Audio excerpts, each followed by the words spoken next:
Supreme court દ્વારા એક મહત્વનો ચુકાદો આપવામાં આવી રહ્યો છે.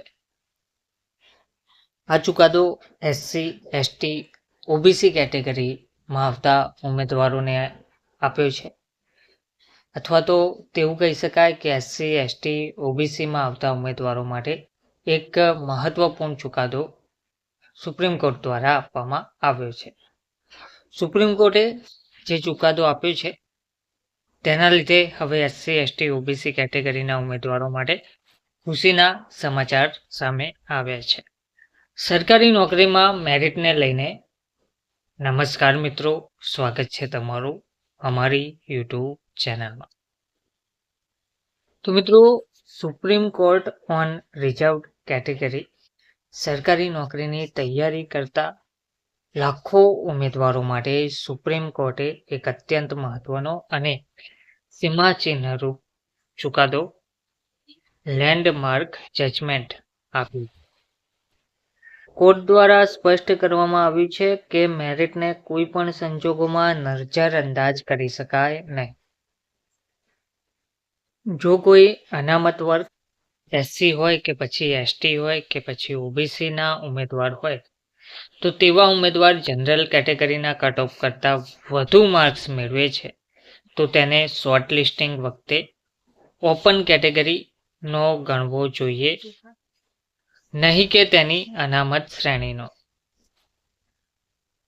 સુપ્રીમ કોર્ટ દ્વારા રાજસ્થાન હાઈકોર્ટના નિર્ણયને યથાવત રાખતા જણાવવામાં આવ્યું હતું કે યોગ્યતા ધરાવતા તેજસ્વી ઉમેદવારોને માત્ર તેમની અનામત શ્રેણી પૂરતા સીમિત રાખવા તે અન્યાય છે.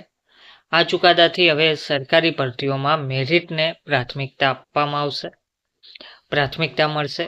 રાજસ્થાન હાઈકોર્ટ ભરતીનો વિવાદ શું હતો તે જાણીએ તો આ સમગ્ર મામલો ઓગસ્ટ 2022માં રાજસ્થાન હાઈકોર્ટ દ્વારા બહાર પાડવામાં આવેલી ભરતી પ્રક્રિયાનો છે.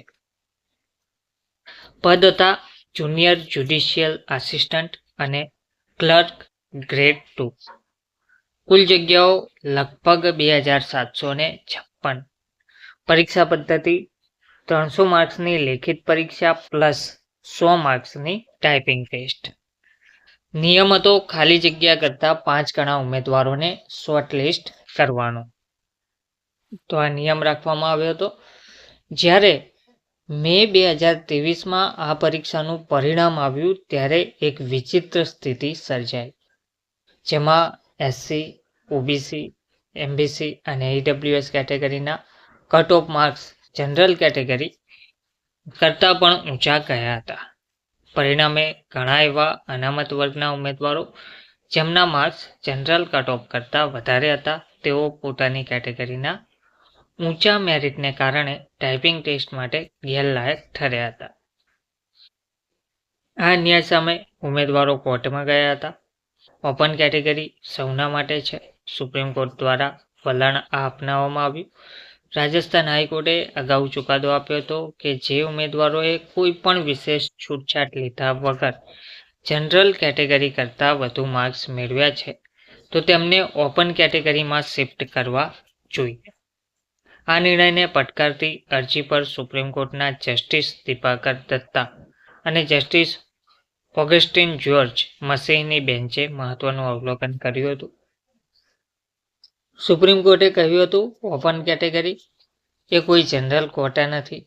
તે તમામ ઉમેદવારો માટે માત્ર અને માત્ર મેરિટના આધારે ખુલ્લી છે. જો કોઈ અનામત વર્ગનો ઉમેદવાર પોતાની ક્ષમતા અને મહેનતથી વધુ માર્ક્સ લાવે છે તો તેને જનરલ કેટેગરીમાં જ સ્થાન મળવું જોઈએ તેવી તેમને માહિતી આપી હતી. હવે સરકારી ભરતી પ્રક્રિયામાં શું બદલાવા જઈ રહ્યું છે અથવા તો શું બદલાશે? તો આ ચુકાદાની અસર ભવિષ્યની તમામ ભરતીઓ પર પડી રહી છે અને પડી શકે છે. મેરિટ લિસ્ટ ભરતી બોર્ડ હવે સૌપ્રથમ તમામ ઉમેદવારોનું common merit list general list બનાવવું પડશે. માઇગ્રેશન, જે અનામત વર્ગના ઉમેદવારો આ જનરલ લિસ્ટમાં સ્થાન પામશે તેમને ત્યાં ગણવામાં આવશે. તેમને જનરલ લિસ્ટમાં જ સ્થાન આપવામાં આવશે.